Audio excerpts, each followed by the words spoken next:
నీ కళ్ళల్లో ఉన్న పరిశుద్ధత ఎంత, నీ ఆలోచనల్లో ఉన్న పరిశుద్ధత ఎంత, అరికాలు మొదలుకొని నడినెత్తి వరకు నీ శరీరపు అవయవాల్లో ఉన్న పరిశుద్ధత ఎంత అని నీ పరిశుద్ధతను తూకం వేస్తున్నప్పుడు దేవుని తూకానికి తక్కువగా కనపడ్డావా, దేవుడు ఏది ఇచ్చాడో అది లాగేస్తాడు. జాగ్రత్త. లాగివేయక మునిపే ఈ ఉదయం దేవుడు మాట్లాడుతున్నాడు. ఎన్నటన్నటికీ పరిశుద్ధతయే నీ మందిరమునకు అనుకూలమని కీర్తనల్లో రాయబడలేదా? నా ప్రసంగం కాదు దేవుడు కోరుకునేది, నా పరిశుద్ధత కోరుకుంటాడు.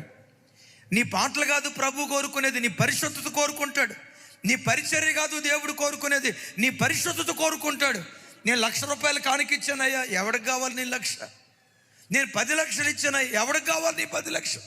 నేను 1,00,000 రూపాయలు ఇచ్చాను, నీ 1,00,000 రూపాయలు ఎవరికి కావాలి?